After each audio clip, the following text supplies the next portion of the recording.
Welcome to Fated, a podcast brought to you by Majella and Carlie, two romantasy-obsessed readers who believe that great books must include declarations of undying love and deep thrusts of desire. Diving into the spicy, smutty fantasy genre, we are here for both the rattling of stars and headboards, and our podcast starts with the worlds of SJM, but delves into other realms. Did we mention that washboard abs and wands of all kinds are welcome in this inclusive and magically charged space?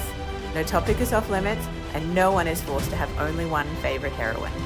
Welcome to Fated, where we are unabashedly and wholeheartedly hot and heavy for spicy fantasy fiction. It's time to sit down and smut up. Warning, spoilers ahead.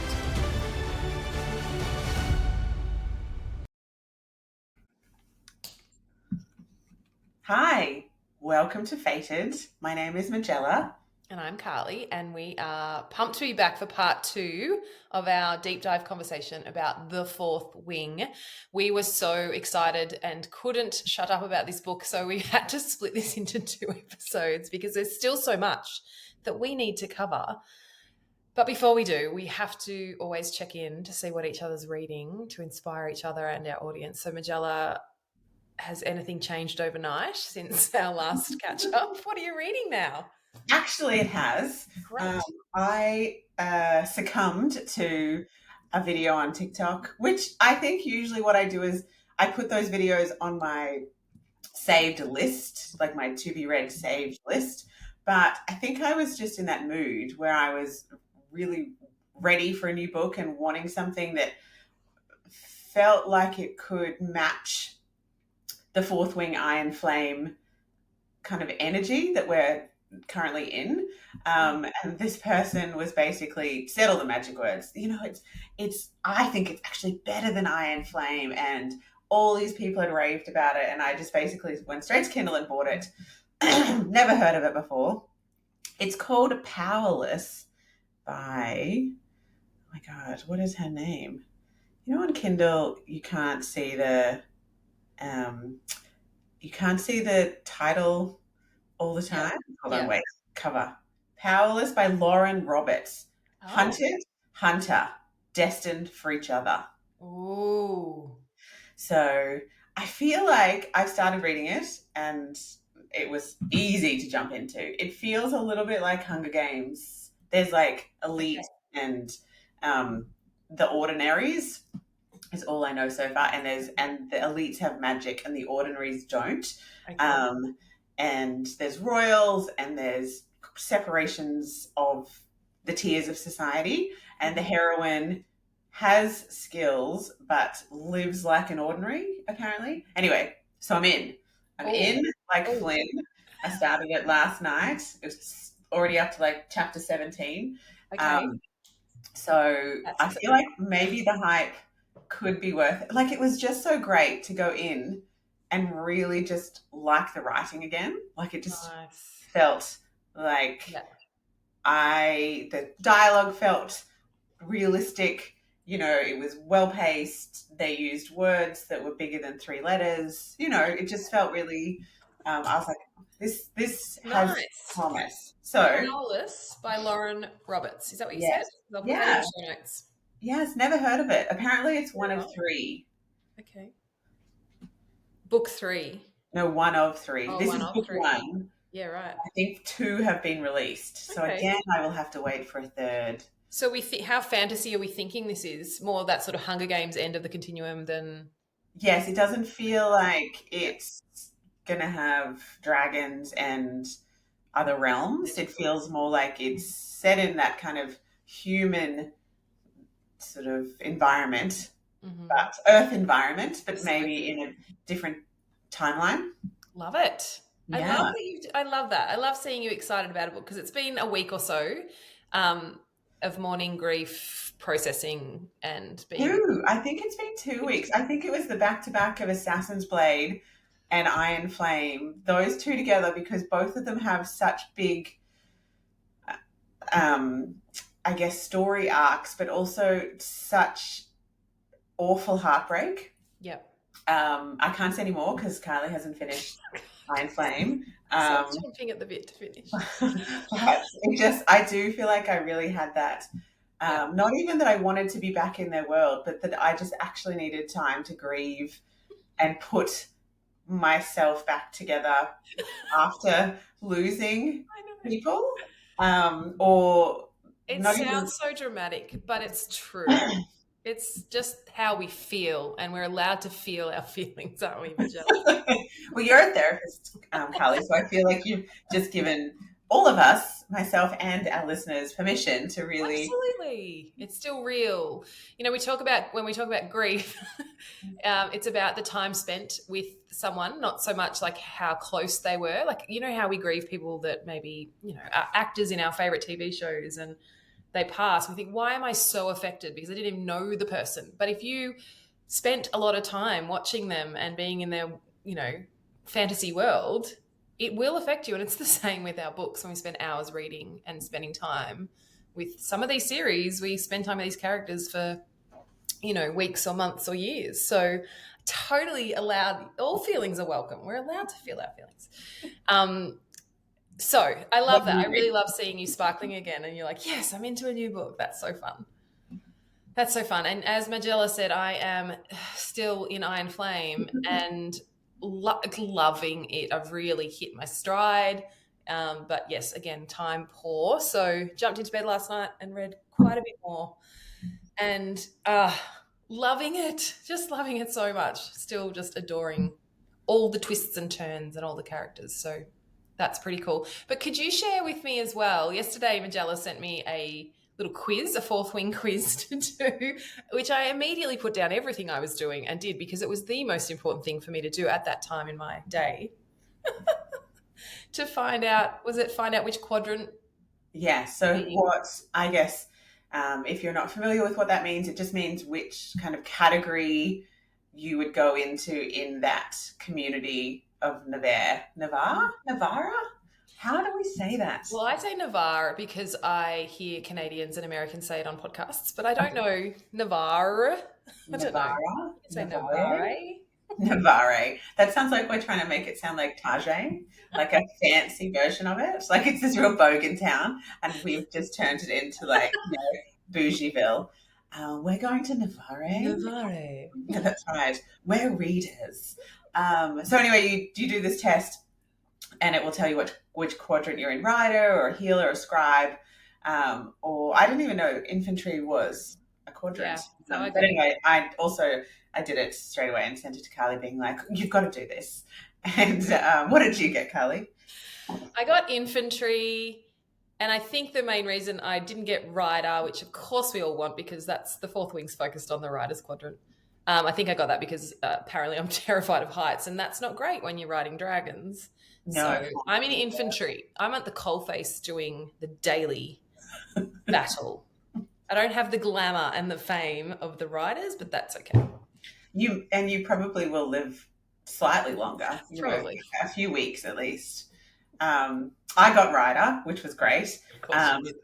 but, but I do feel like, I was, in my mind, I was like, it was interesting doing the quiz because I was like, Violet's a writer, and I feel like she would want to go and read a book right now, but I feel like that would be the scribe's answer because scribes would want to read all the time. And I was just Oh, like, which one do I want to do? So I feel like I did what I would want to do. Um, I would have been equally as okay with scribe, actually, now thinking about it. I'd I be just okay. don't like the idea of being underneath the ground all the time in Oh. these. But you're not getting, there's no attempts on your life every day. And And like, they have to sign all the time. Are and they would not they? allowed to talk? Yeah, they are. But just Jessenia, I can't say it. She's deaf. So that's why. And I think I didn't mention this in the last episode, but I really loved how representative this book was of things like that. So Jacinia is deaf, and we've got gender fluidity throughout it, and it's not made a big deal of. It's not really highlighted, but there's people in there with different pronouns. Rhiannon is, I think, bisexual. Like, I did love how that it just seamlessly kind of was written into the story.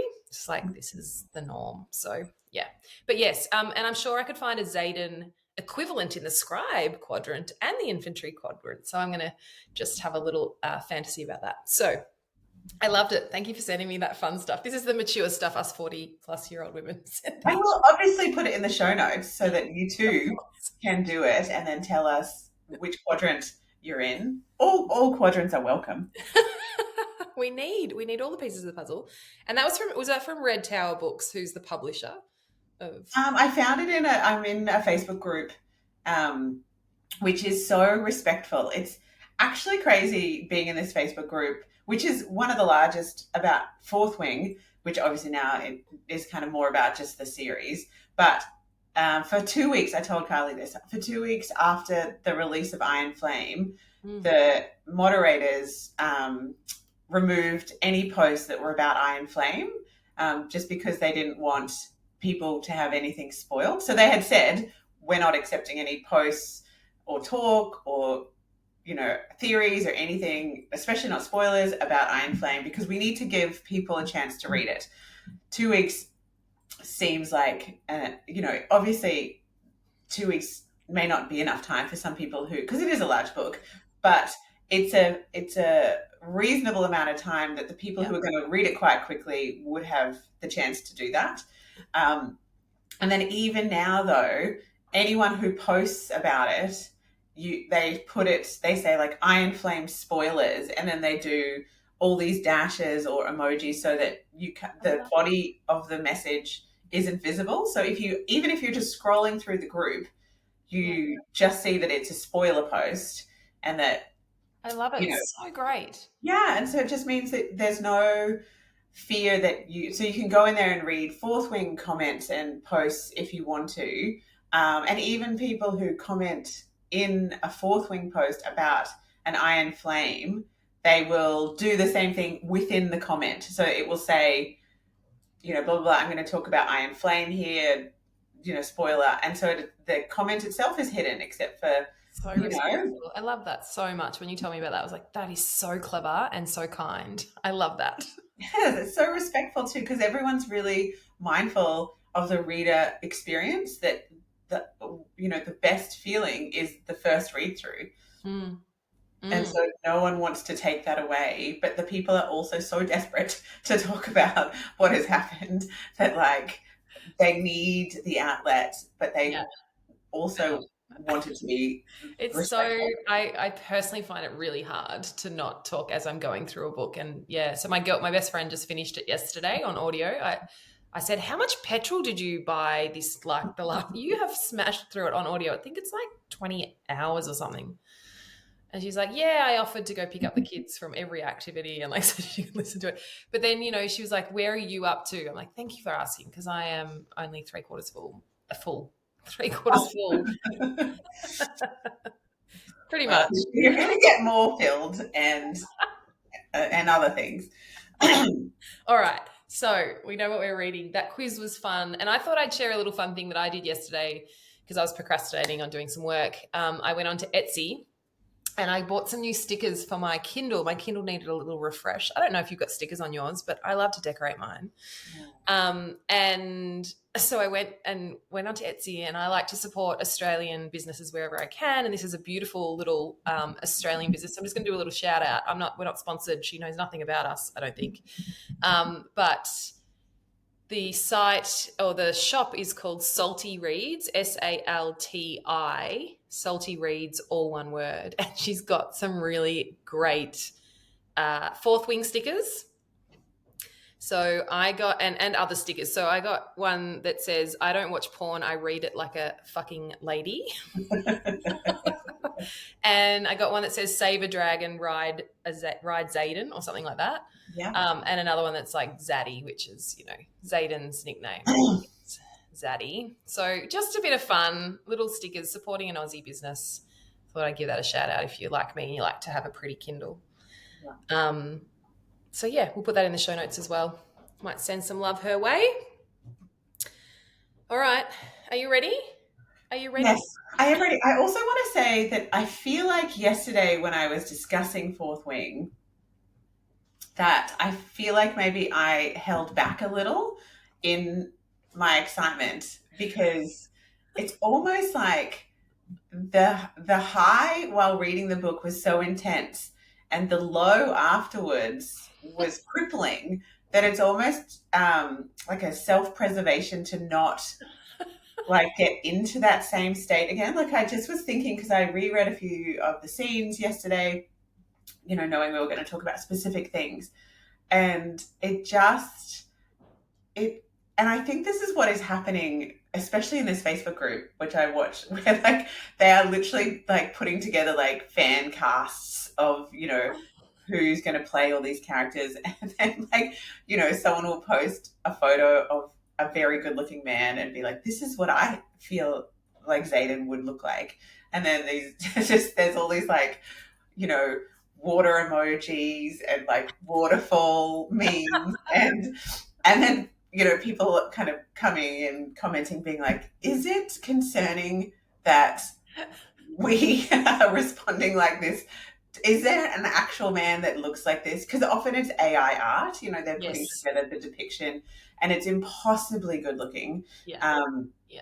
And then someone will be like, no, I found this like Puerto Rican model who is like literally the depiction. And I'm like, wow, that is really, that man is like a god.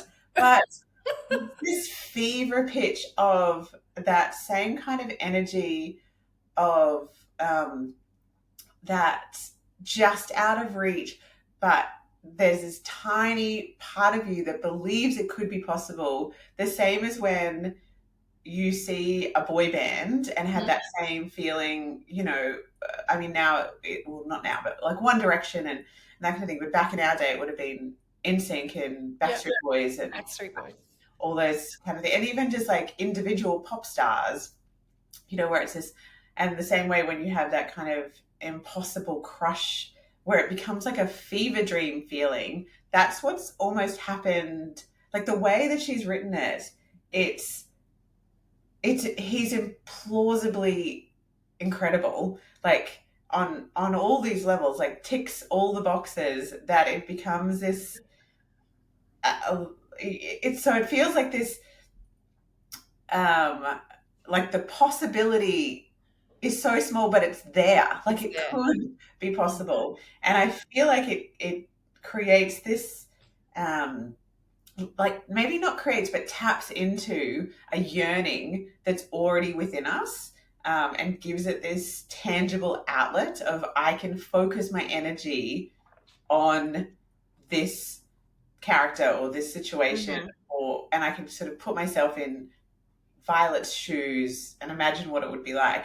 And I think that I had contained that after, like, when I reread, I just opened up that feeling again of like, holy moly. And I get the same feeling with some of the characters in Akatar and Throne of Glass, where there's that beautiful melding of like warrior and impossible strength, and I will lay down my life for you, but also I am, in awe of you, and I will treat you like a goddess, and I will worship you. And also, I'm kind of like your best friend, and we're going to have great banter.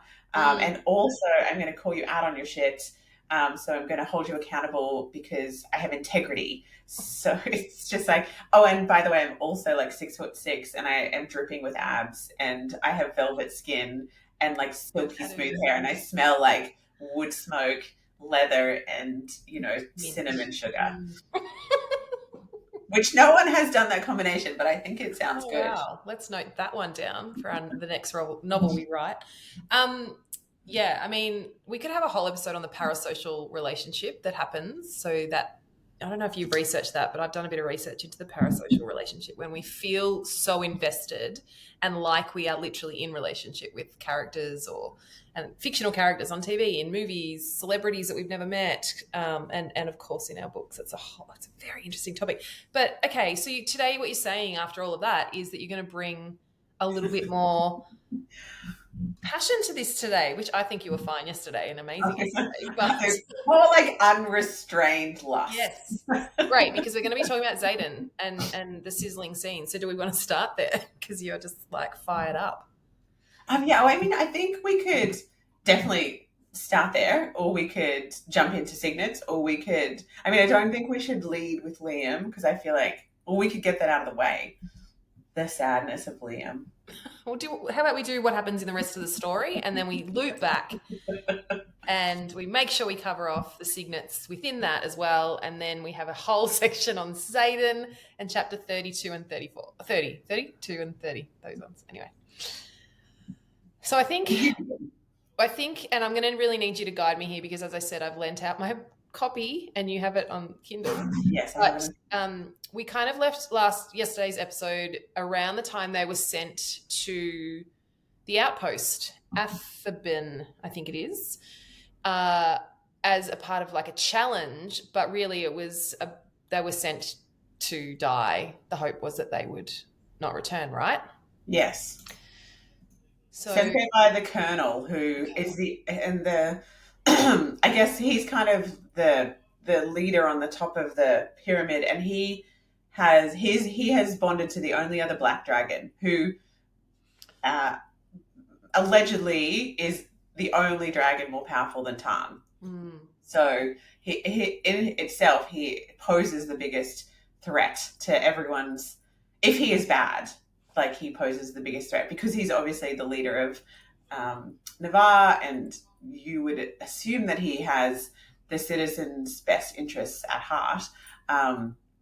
But as we find out towards the end of the book, he was the one. Oh, and isn't he Dane's father? Yeah, Colonel Atos. Yeah. So Dane, we talked about yesterday. Dane, there was a lot of disdain about Dane. Yes, Dane's father, absolutely. Works alongside Violet's mother, the General Sorengale. So he tricked them by sending them, on this challenge where he really didn't want them to come back. And he sent them, so it was Violet and all of the children of the rebellion with the relics. Yeah. Yeah. Oh, we should talk about the relics too, I guess. Well, I mean, I found that interesting that they were branded. So a relic is a tattoo that they've got or a mark on their neck, which they were branded with so that everyone would know that they were the children of their enemy. But it actually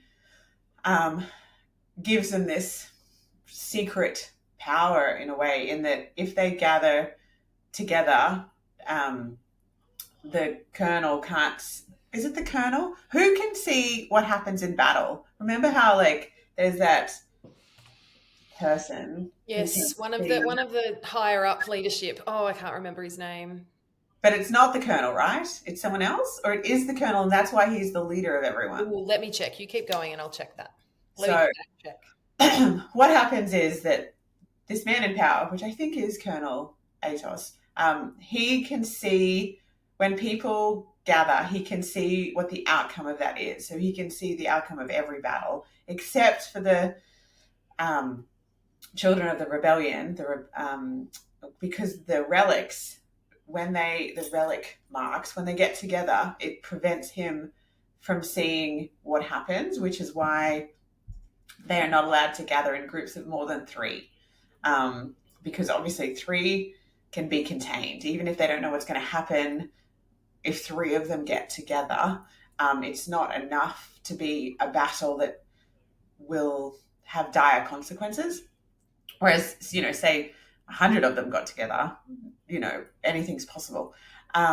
So this tattoo marks them as people to be, kind of watched and separate, but it also gives them this ability to fly under the radar, literally, of this guy, which I think is a really interesting thing because that's how they all gather and that's how they can, do things without being detected. I think it's Melgren. General Melgren is the commanding general of Navarre. Melgren has nothing but cold calculation in his beady eyes. He executed the rebellion leaders, and his dragon created the relics on the marked ones. So I think he's the one. He's the one that can see the battles. Like he's the one. So I can't see anyone else in this list that has that because this is a list of all their signets and stuff. So Colonel Atos is just the close advisor to Violet's mum. Yeah. can I just say, like, it is quite the task to keep track sometimes of all the characters and their signets and what they can do and what they can't do. So hence why I love the people who put this on the internet and make it simple. Thank Yeah. you. I mean, it is a large book as well, and it has like Hmm. a lot of characters that do, I guess, come in and are only there for a single scene, or they're mentioned in passing, or they don't make it, like they don't Yeah, survive very long, so they're there and then they're gone. Um, yeah.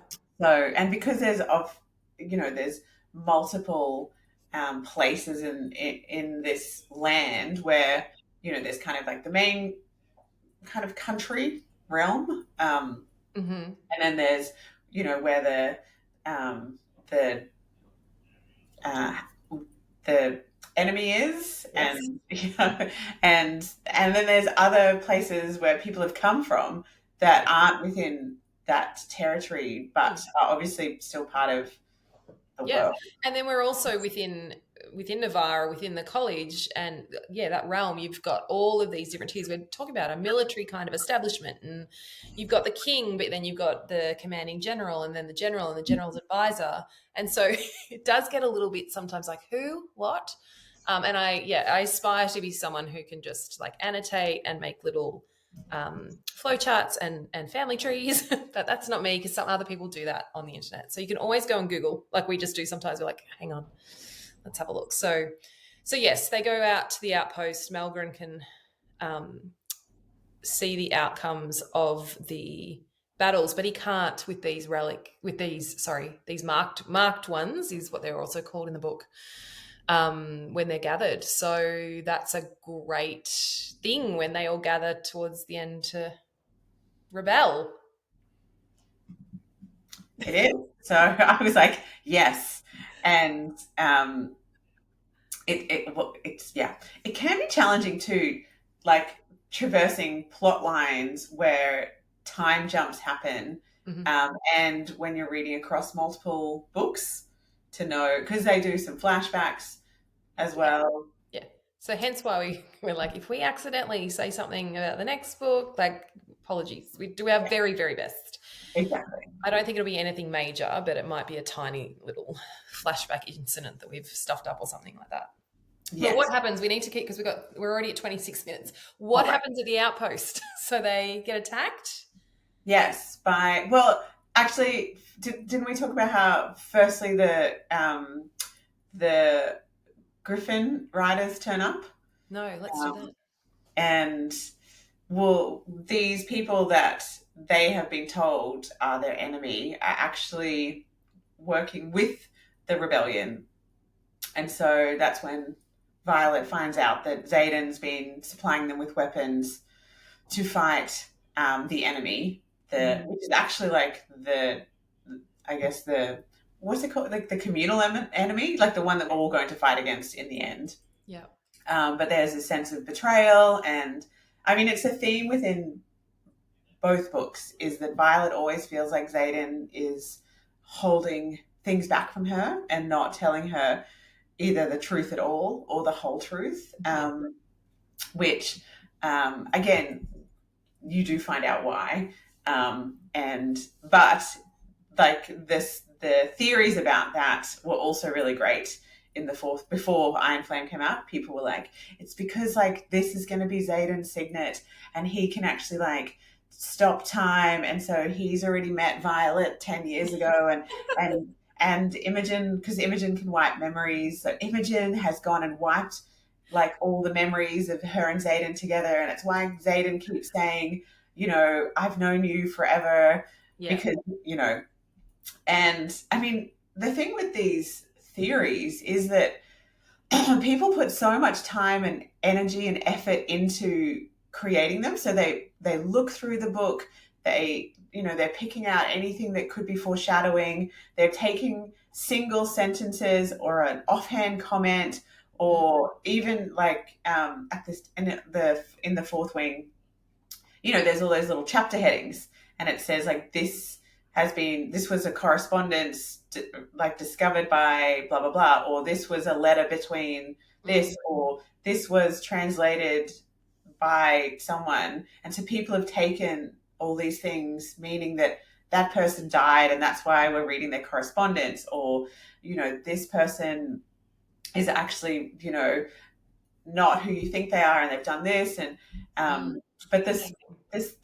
the theories are so incredible that and I think we discussed this, but it's almost like I feel like if you were the author, you would not want to read any of these, because what if they're better than what you planned for the book? Like some of them I'm just like, this is definitely what's going to happen, because she has nailed it. This theory is like, I don't even need to read the next book now because I know it's going to happen. It's going to be this and this and this and this, because like, look at this evidence and this is incredible. Yeah, yeah, But I yeah. read a lot of those fourth wing theories and they didn't happen in Iron Flame. Okay. And I was still like jaw on the They could have. floor, heart stopped, shock.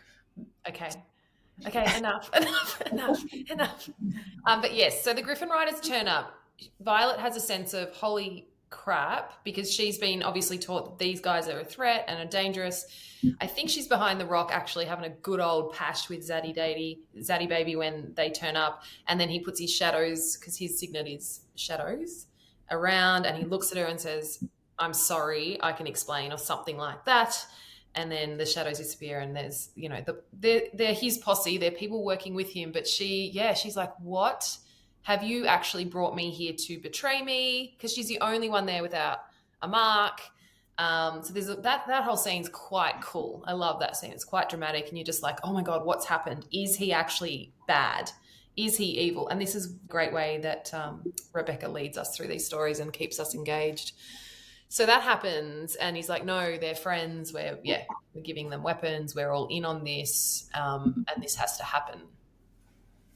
And then what happens? And they're doing all that. That's when the Venom attack.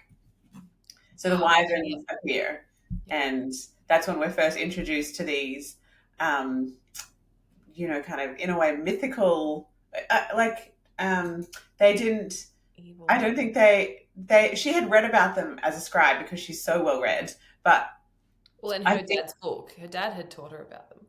as well. But I Yeah. think she had read, or is that's so were the Venom like not real? As in, like no one was acknowledging they were real in Nevers, but Yeah. she had got that book from her dad that showed the wyvern and the venom, and that's how she knew.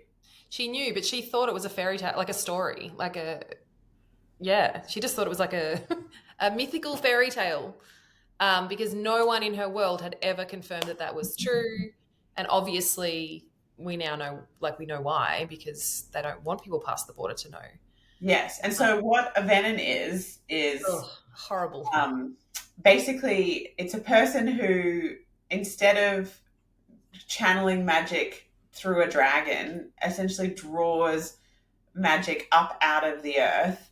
But the problem is the power they're channeling, because instead of it being through one being, this is my how I interpret this. Instead of being through one being, like one dragon, it's like you are able to tap into the energy of the infinite earth, and you can't contain it. And so it's basically, it sort of drives you mad. Like you want more and you keep taking more, but you can't actually handle more. And so the way they talk about venoms is like, they've got red eyes and their veins are like coming out of their, like it's like they're being eaten from within by this awful power. But I don't think the actual power is evil. I think that the way they're trying to take more, like, it puts things out of balance, like they're taking more power Yeah. than should be allowed. And so that's why they have this kind of host energy where it's like they're coming in to take everyone's power. Like they're trying to they're going to take over the land. They're trying to take over, they're trying to control. And so they're very hard to kill. And they ride wyverns, which are like dragons, but have 2 legs instead of 4.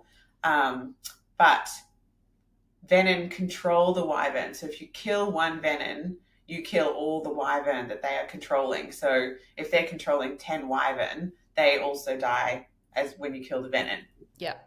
And so they're very hard to kill, but they can be killed by lightning, which coincidentally is Violet's signet. So she, in the middle of this fight, people die. Liam being one of them, as he tries to protect her from. So in the middle of this fight, he's trying to protect her because that's what he's meant to do. Yeah. And his dragon gets injured, and unfortunately, as has been told, like a rider can't survive without their dragon. So when his dragon dies, even though Liam is not injured, he also just dies with his dragon and Violet, and she can't save him. But somewhere in there as well, and Dana does a time thing, and that's where we work out that her little golden dragon can stop time. And she does that because... Is that when Violet then gets back, after losing Liam, gets back onto Tan and is fighting on the back of Tan? And she gets hit or something and she's going to die, and so they stop time.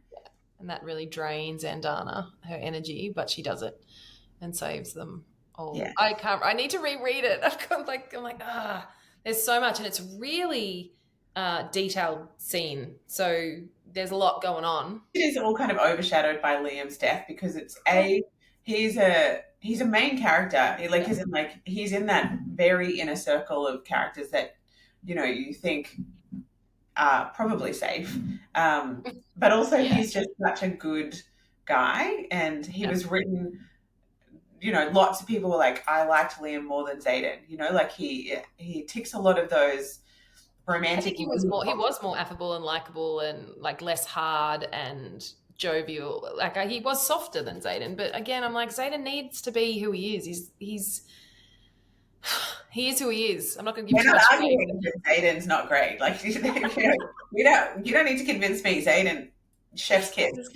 I just go into like, but Xaden. No, but I think that's why we did. We're like, oh, Liam, he's lovely. He was amazing. And look, obviously still a murderer and like a warrior, but yeah, him and Violet had a really beautiful relationship. So yeah, that was really, you're right. It was a big scene, lots going on, and you're also then just like reeling at Liam's death. Like, did she just kill him off? Yeah. Or is there going to be some magic that comes in a moment and saves him and resurrects him? And then you're just like, no, he's still dead. He's still dead. And I think there is that, you know, there's that feeling even in Iron Flame where it's like, could they bring him back? Will they bring him back? Is it possible that he is brought back? Well, you know. Have you got up? Other people get brought back that... So you have got to that point where someone else has re-emerged. I think we can say that because so many people die that people are like, oh, it doesn't really give too much away. But yeah, someone came back that I was like, what? I mean...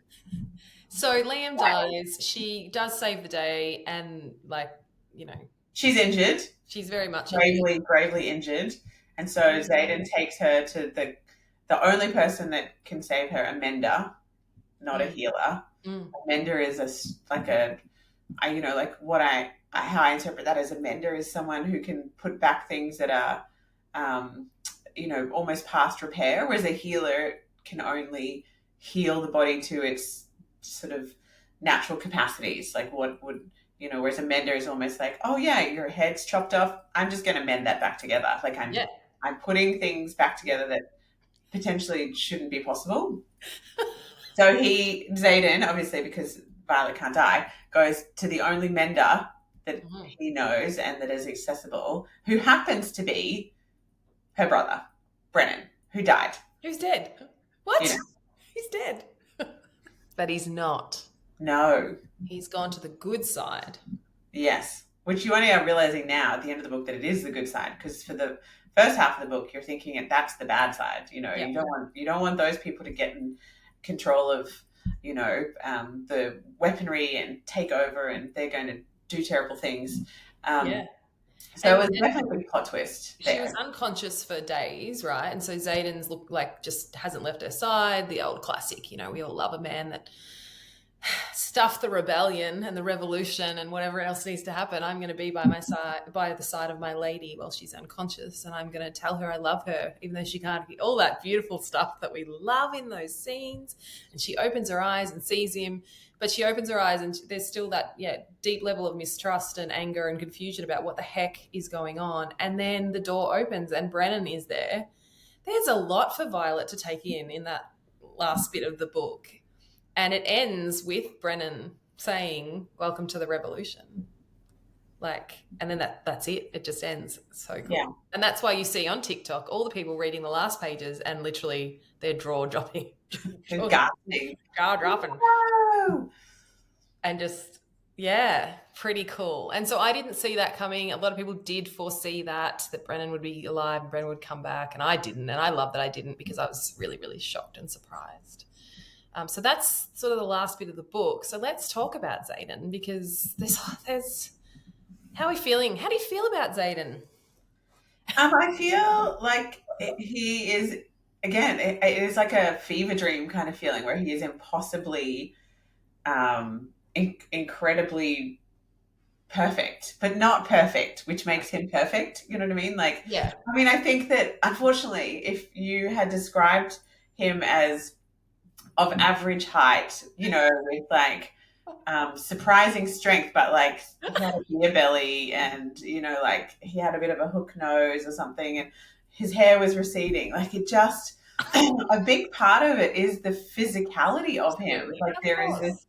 this, Of course. the strength of that, but also that he just, because when you read, you get to conjure the image yourself. So you imagine, someone who's so strong but has these kind eyes, or like has like that cheeky grin but has like perfect teeth, and it gives you that like swooping feeling in your stomach that, you used to get when you see like a Dolly cover model when you're 14, and you're just like, this man is so pretty, he's so perfect, like as in like he has less hair than I do, like that, how is that possible? And I think that as you age, like you move away from wanting that sort of, I guess, boy looks, and you are wanting a man. Like there's a real primal, like the romantasy genre, I think, really taps into that primal kind of warrior slash driven by heart, and also the overwhelming lust. Like the lust is so hard for them to manage that they're constantly like biting their lips and like hissing and like clenching their fists like with restraint and jaw ticking.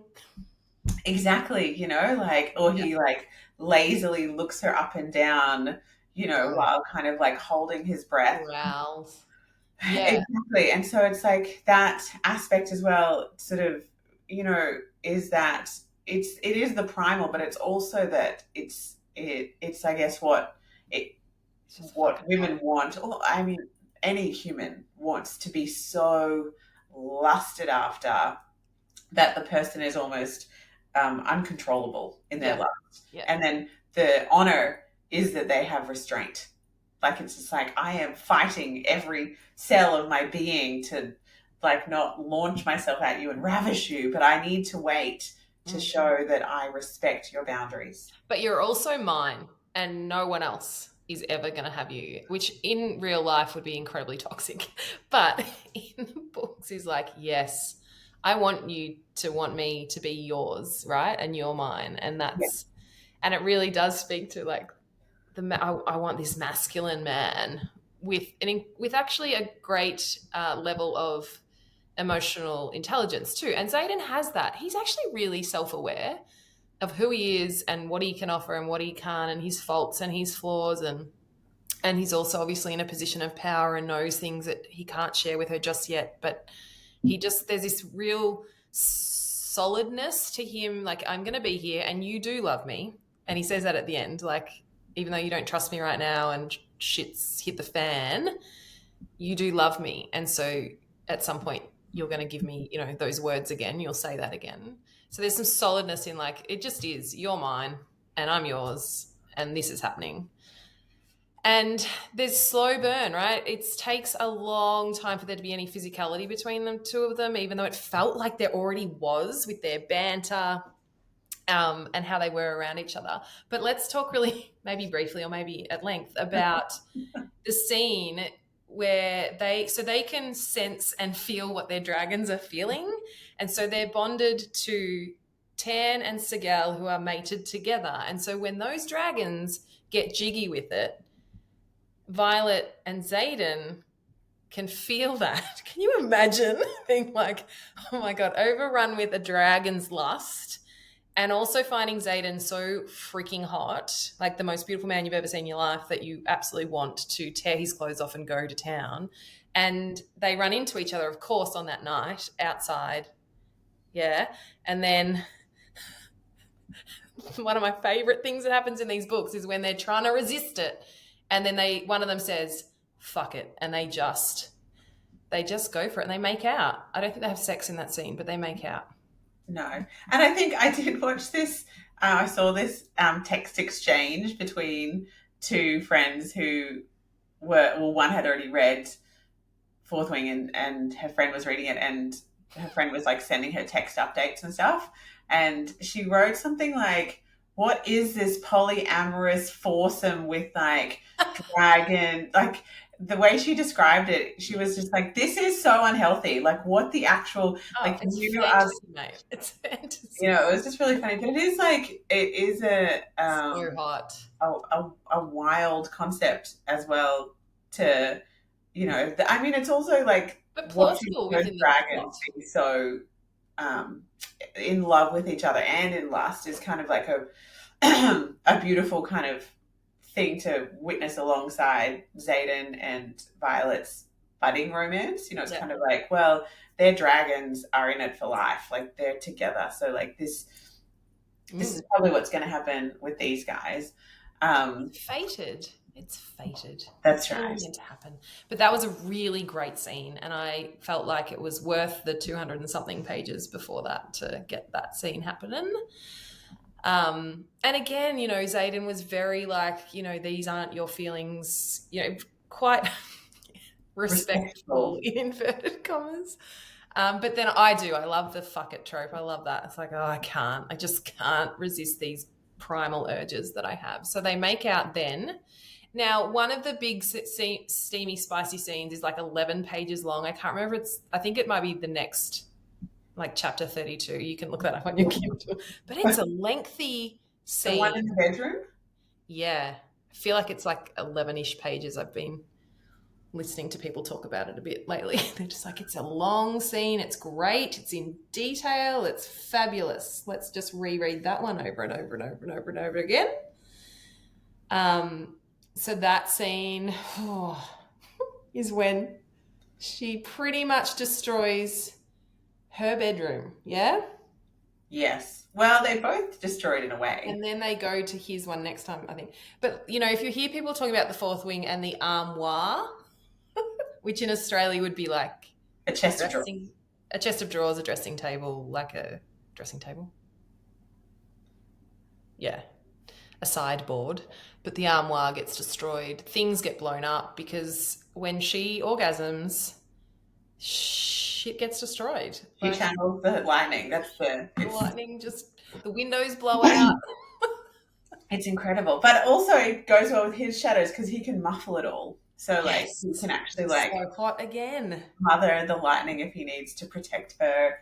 You know, like it's I mean the sex scenes are really well written in that it doesn't feel like, even though, you know, that is not a sex scene that probably many people are ever going to have, you know, with lighting and shadows and like, you know, putting a sound barrier around the room so that no one can hear them and warding the doors so that no one can come in, and being in a castle, you know, like, and being with someone who's so hot, like so incredibly hot. So great and skilled at what he does in bed.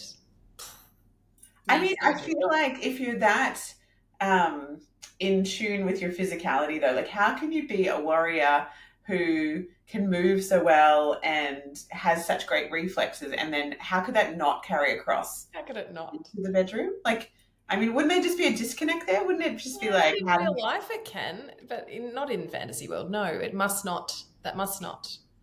And he's only young too. Like, he hasn't probably had a lot of experience. Of course he has. He's been having sex since he was like 14 for sure. I'm like, where is that in the book? Oh no, this is just Majella's. Well, like he would have developed early for sure. He had to grow up really fast. So, like, mentally, he was probably just like, he probably had lots of offers from like older women, I think. Okay. Like he might have had to use his looks to stay alive, Right. Okay. like Well, play. however he's learnt it, he's doing very well at his age to Yeah. understand a woman's body and how to respond and what to do and what she likes. Because it's working, because she literally blows up the room around Yes. him. You know what's really funny though is in this group when people were like putting all these photos of like what Xaden would look like in their mind and stuff. And then someone was like put in a photo of like an actual 23-year-old and was just like, even it was a muscly 23, but she's like, guys, this is actually what a 23-year-old sort of looks like. They are still pretty much children, we're imagining these like almost, 40, 35, 40, 40, like those really where you're right at the cusp of your king energy, like you're really That's stepping what I into. mean. Like in real life, this does not work in my brain. I would never. I would see a 23-year-old, even if they were good looking, I'd be like, yeah, all right. But I'm like, yeah, you're not going to be experienced enough to do what I want in bed. Like 35, yes, potentially. But yeah, it's fantasy, everyone. It's fantasy. This is why it's fantasy and it works. And it's why 40-year-old women, 50-year-old women, 60-year-old women are frothing. Okay. What else about Xaden do we need to say? They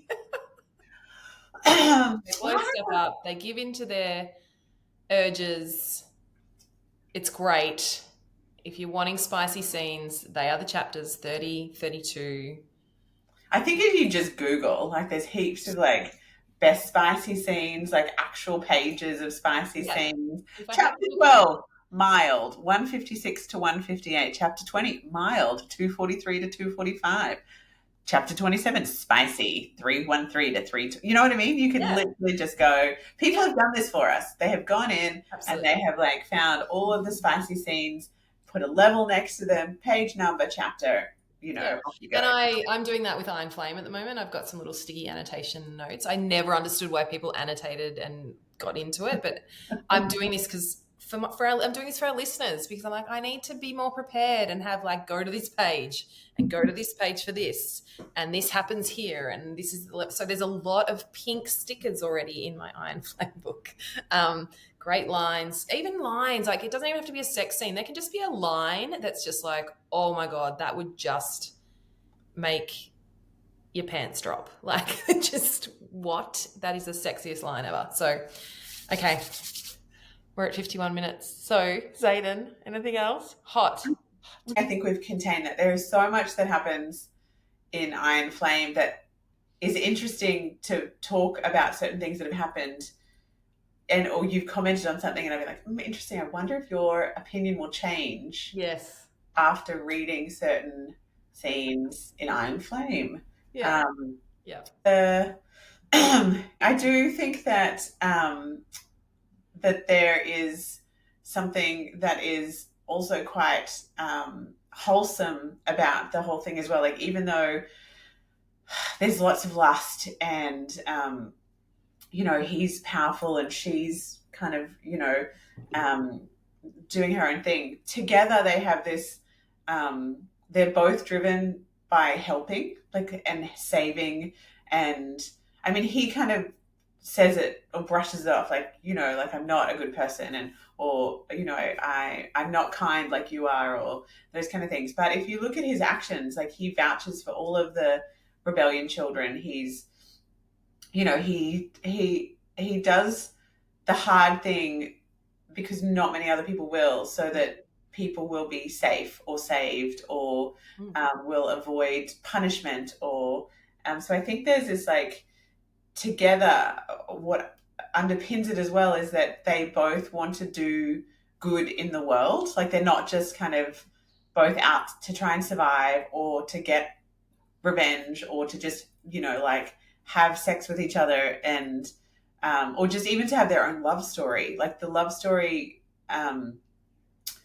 has a little bit of angst and conflict because it can't, well, for her, for Violet especially, it can't be more important than, helping and saving people. Yeah. Whereas for Xaden, he's a bit more like, I you are the sole purpose of my life, and if I can't be with you, then nothing else matters, and the realms can be destroyed, and it won't.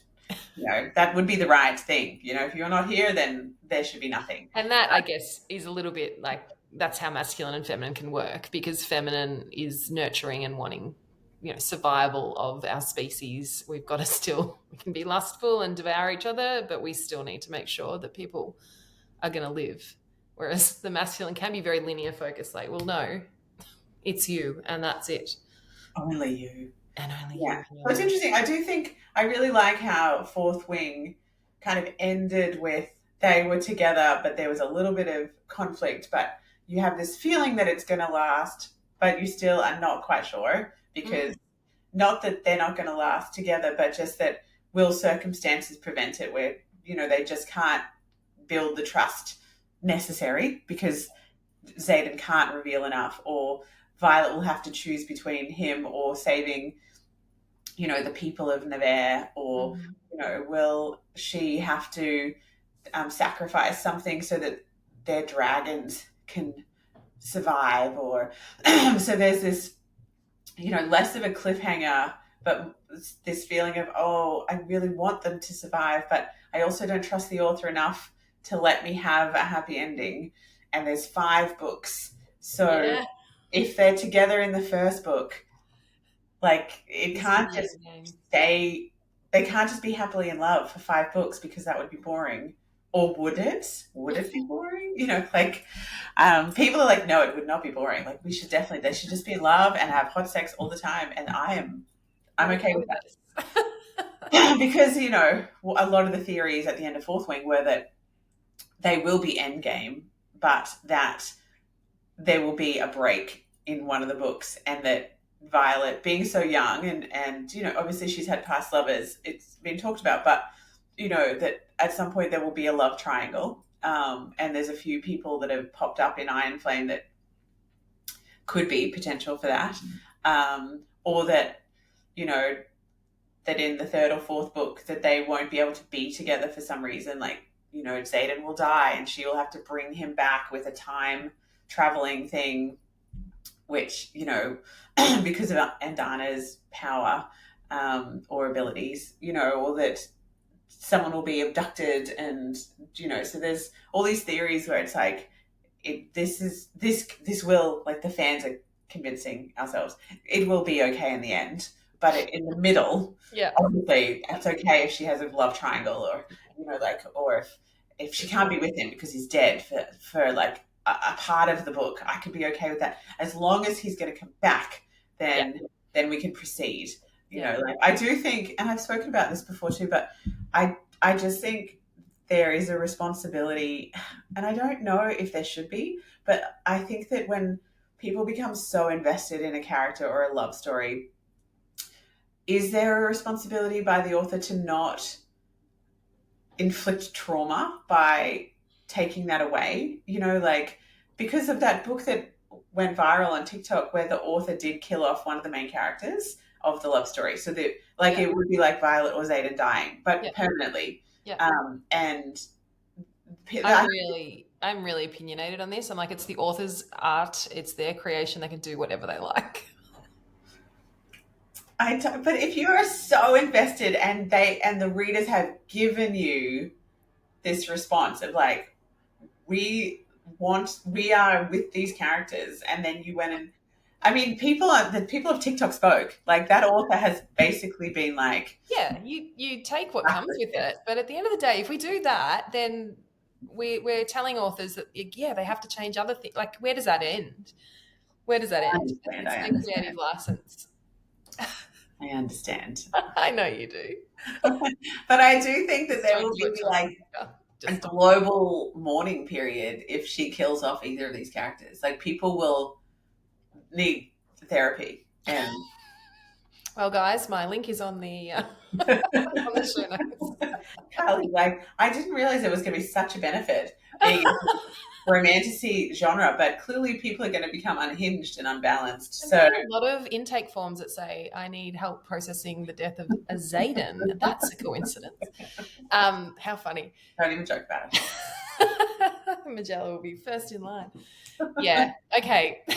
We could again talk for longer, but we've covered signets a bit. Do you want to cover any more of that? Like, it's different signets, and with the signets comes a mark. I don't. What was it called? On like, so Violet then got finally when she finally got her signet, which was late incoming. She got this incredible thing on her back. What did they call that? I don't know. Mark. Anyway, on her back. Um, but their signets, and yeah, I guess now maybe I'm seeing some talk like there might be more. They might have more than one signet, which is interesting. But they've all got different signets. Some of them are classified in the fourth wing. You don't know, like they're not told to us or they're revealed later. But yeah, the main ones are Violet, Lightning Wielder, Xaden, Shadow. I always want to say Shadow Singer because isn't that Azrael? Yeah, Shadow Singer. That's not right. Just shadows. Dane can read minds when he touches people's temples. Imogen can erase memory. I'm trying not to reveal any that I've learned recently. But they're the main ones, really. Melgren can see the outcome of battles. Violet's mum is Storms. Storms? Yeah, so it's pretty cool. You can Google all the signets. I think that's a fun thing too, like just a fun part of the book. Like, oh, what's their superpower going to be? What's their special thing that's going to be just for them? And so, yeah, the thing with signets is that obviously Shadow and Lightning is very, very powerful together. And we now know that Lightning can kill the evil Venom. Yeah. Yeah. And it's also like pretty badass. The book I just read Badass. had the heroine could channel control lightning as well. Must be a kind of the moment type. It's the signet of the moment. A trendy superpower, you know? Love it. So we covered that. We've done the end of the book. Any other? I've got a whole list of quotes and things here. Like if you go to, I just type in like fourth wing quotes and it comes up with the Goodreads top quotes. There's so many good lines. So many good lines. Again, a thing for me when I read fantasy romance is just these lines that stop me in my track and I go back and have to read them. Like they're so well worded. They're so powerful. They really hit home in whatever way. So do you want me to pick a line today or have you got one picked out? No, you pick a line. Oh. While you're picking a line, I just want to read this description of Xaden that I feel like kind of sums up. Do it. Like why we're all obsessed with him. He's tall, with wind-blown black hair and dark brows. The line of his jaw is strong and covered by warm, tawny skin and dark stubble. And when he folds his arms across his torso, the muscles in his chest and arms ripple, moving in a way that makes me swallow. And his eyes are the shade of gold-flecked onyx.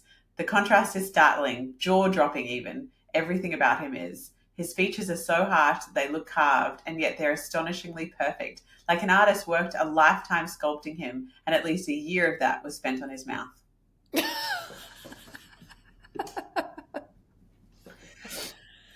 Whew. But you see, like it's like he gets a fair amount of coverage just to describe him. It's quite hilarious. I was on TikTok yesterday I've done actually a little, go and follow us on TikTok. It's faded. And I did a little reel. What do you call it? A TikTok. Yeah, a video.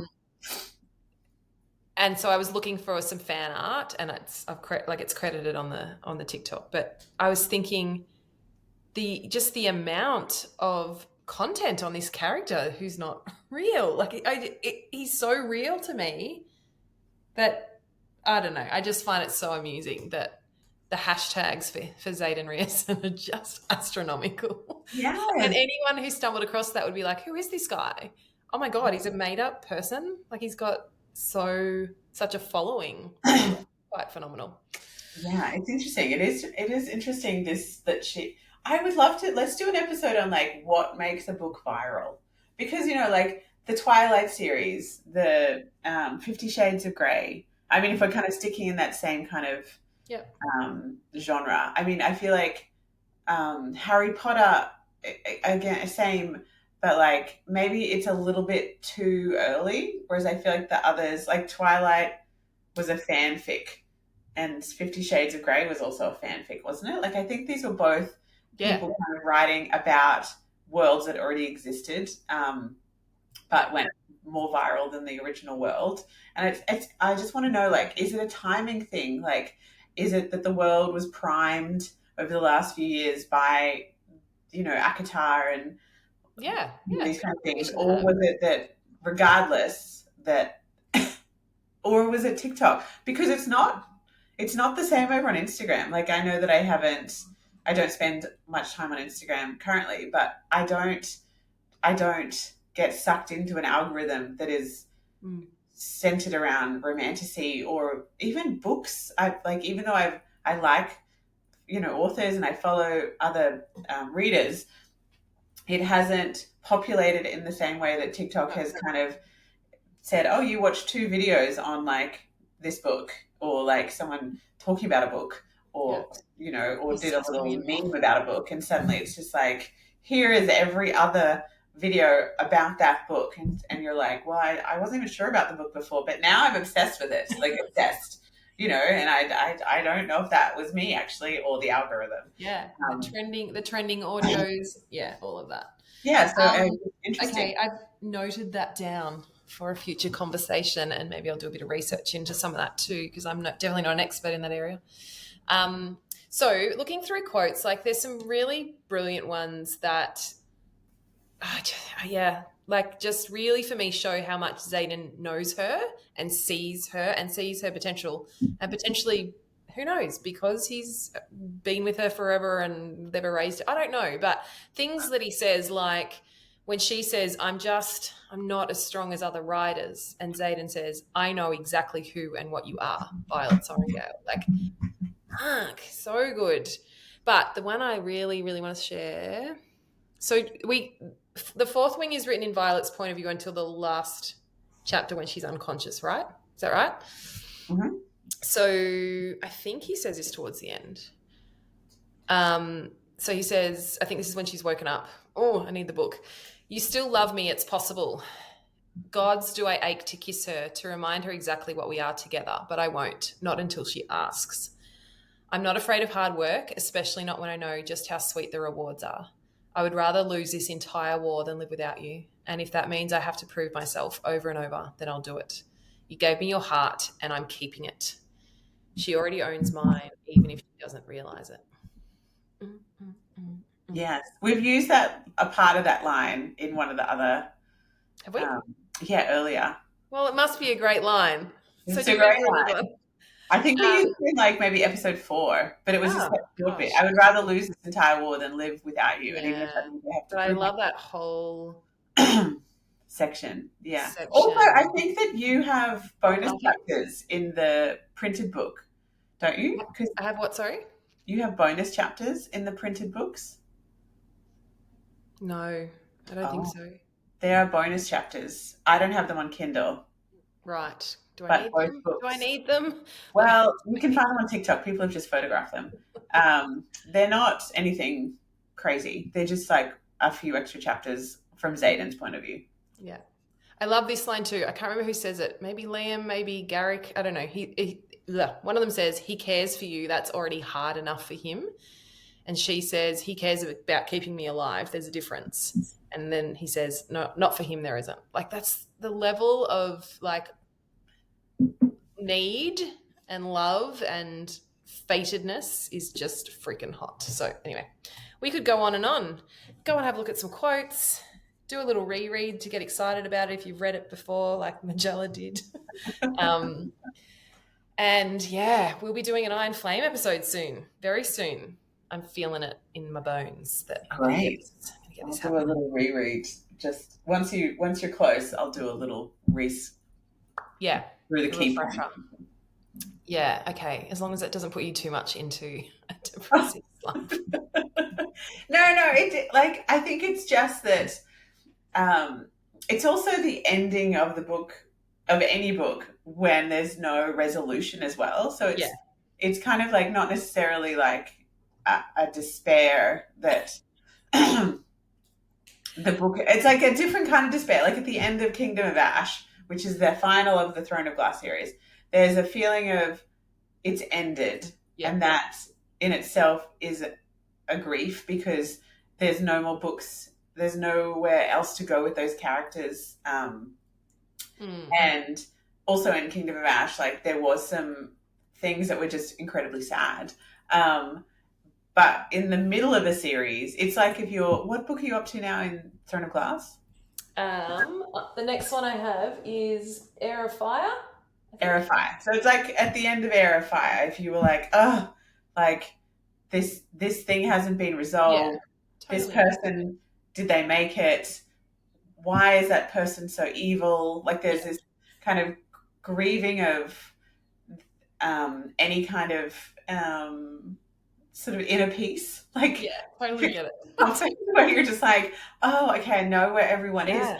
Lives are sorted. You know, I can grieve that sad thing, but I also know that because that's the beauty of the romantasy is that there is usually 99% of the time there is a happy ending. Yes, yes. You know, there is a beautiful Well, you've only got, relief. what, 12 months till you get the next installment?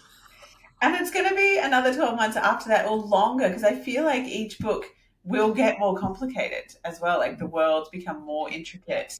Yeah. My friend who finished Iron Flame this week was like, when's the next one? Like curiously, just innocently, when's the next one? I was like, oh my God, I'm going to have to tell her that it's going to be at least 12 months, mate. Like I was like, this is not okay.